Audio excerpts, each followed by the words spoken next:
Hello, I'm Hayden Hartline, and today I'm going to be discussing some of the common reasons why people struggle with self love and self worth. So, first off, I want to thank you for joining me today. It's always fun and exciting for me to make these videos. I kind of channel them, and it's an interesting experience for me to go through. So, if you've been watching these videos, thank you so much, and stay tuned because I've got a lot more exciting things coming. Self worth is something that our brains, our minds calculate inherently. It's kind of this automatic process that goes on where we are always trying to measure how valuable we are in relation to others. It's because we're primarily social or tribal creatures. Just like you have a hierarchy in a pack of dogs, human beings are always trying to find who is on top and who is on bottom. It gives us a degree of social comfort that allows us to have these really complex social interactions in groups of people or large groups of people. And so, as we're going through our day to day life, what we're doing is we're looking for things that we view as inherently valuable, such as like status symbols, and that's the watch on your wrist or the car you're driving, or in this case of the crazy world we live in now, the amount of followers you have on social media. And in a historic sense, there was never a huge difference between you and your neighbor. Maybe you try compare yourself to like the king or like the dude who like owns like half of England, and in that case you might find like a big gap. But for most of human history, you had people who were pretty equal in terms of their social and financial value. And that's why you didn't have this huge prevalence, at least in my opinion, of these mental health issues that we're seeing today. But with the advent of social media and the innovation that the internet has brought us, you now have exposure to this worldwide web of influencers and people. And so what you're seeing is you have this mass majority of people in the world who are very average, for lack of a better word, and they are then comparing themselves to this upper echelon, which is the 1% of the 1% of the 1%. And of course, you're never going to stand up. Like imagine you're comparing yourself to Logan Paul every day or someone like that. He's like a multimillionaire. He's got millions and millions of people on social media that follow him. He's very attractive and he's very successful. And so if you're looking at yourself on one hand, and then on the other hand, you have this hyper successful influencer that you're following, then of course you're going to feel like you're lesser than. And so that is where we see like the paradox or the downfall of social media. It can be really beneficial and wonderful in some cases because it also allows for hyper connection. But when you're unconsciously self sabotaging yourself in this manner, it can lead to this really negative self image. So the next thing that I want to discuss is how we can start to resolve this. And imagine that you are eating nothing but junk food every day. You're going to be unhealthy no matter how much you exercise and no matter how many like vitamins and green smoothies you drink in addition to your Big Mac. Social media can be viewed as the same form of junk food. So I want you to think about this in like a simple mathematic equation. You have positive information that you're adding into your brain or your mindset, and then you have negative information. Positive information is going to be like praise from friends and family. It's when you congratulate yourself for doing something well. And it's the reinforcement that you get from having positive role models. And then this negative stimulus is when, and I do want to say that there's a huge amount of influencers out there who aren't doing this intentionally.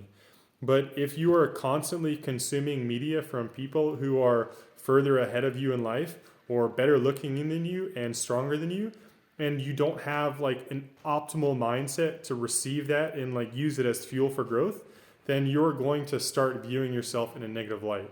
So what you can do, like starting today, in order to start mitigating the negative effects of this, is consciously control the amount of media that you consume.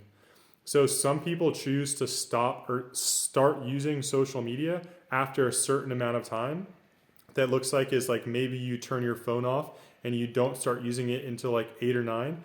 Like if you're waking up and you're like going straight to social media, I guarantee you that's not going to be great for your mental health. I know from experience. So if you want to start doing this, then what you're going to need to do is start controlling how much social media you consume. And essentially what you're doing in that case is you're decreasing the amount of negative stimuli that you're consuming. And then on the other hand, what you're going to want to do is you're going to want to start creating positive reinforcement for your self-image. That's the stuff like affirmations or practicing self-love or having a strong support group. I think one of the most powerful things that any young man or young woman can do in the world today is find a group of 5 or 10 like-minded individuals who are seeking similar goals in life and then come together on a regular basis simply to show support and offer positive, constructive feedback to each other. Having that core support group is really integral in your personal development and also just in regards to your mental health. So I'm going to finish up this video by giving you a free practice or a free tip that you can use to start cultivating positive self-worth. And so this is something that I like to do, and it's a little silly, but it's actually really beneficial. And I know that if you do this on a regular basis, you're going to start feeling better about yourself. So what you're going to want to do is you're going to want to pick 2 to 3 things each day that you view as important. Maybe you decide that you want to journal every day, or maybe you decide that you want to wake up at a certain time, or you want to go to the gym in the afternoon. I don't recommend that you make these really, really challenging because we're not trying to develop like an ironclad will. We're not trying to become David Goggins, but rather we want to create these little instances where you can reward yourself for positive behavior. So we're going to use the example of journaling. Say you've just set a goal of, I want to journal each day for 5 minutes. After you've completed that task, what I want you to do is I want you to throw a freaking party for yourself in your own head. And so it's a little kooky, but I promise you it works. So what I do is anytime I do something that I'm proud of, I've overcome this little hurdle in my day, I just celebrate to myself. And you can shout, you can jump up and down, you can like raise your hands above your head and be like, yeah, I did it. But one of my favorite things to do is I imagine that I've just crossed the finish line of a marathon and I'm surrounded by all of these people and they're cheering me on. It's like, yeah, I stopped drinking coffee today and I've got this freaking parade of people who are cheering me on in my own mind. And so I promise you that you won't go crazy and it's not going to be anything weird because if you do it inside your own head, no one will actually know what's going on. But the reason that this works is because your brain cannot tell the difference between what you're imagining and what you're actually perceiving. So if you throw a party in your head and you have 1,000 people who are congratulating you for this excellent effort that you've made today, your brain's gonna be like, oh, snap. We're actually doing something good. We've got the whole village out here celebrating our little win today. And the key here is repetition. So I don't want you to like do this once and think you're going to solve world hunger or something like that. Your whole mental health conundrum is going to be resolved.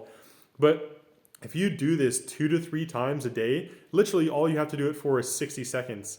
If you do this 2 to 3 times a day in like 6 to 10 weeks, you are going to experience this humongous response in your self-worth.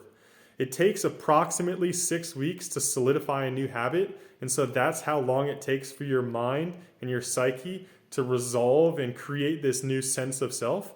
So just stick with it for a little bit. If you have just an ounce of faith in what I'm saying, I guarantee you, you're going to feel so much better about yourself by the time this is over.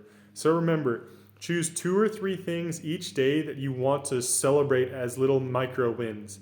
And then once you've accomplished the task, throw this massive party for yourself in your mind.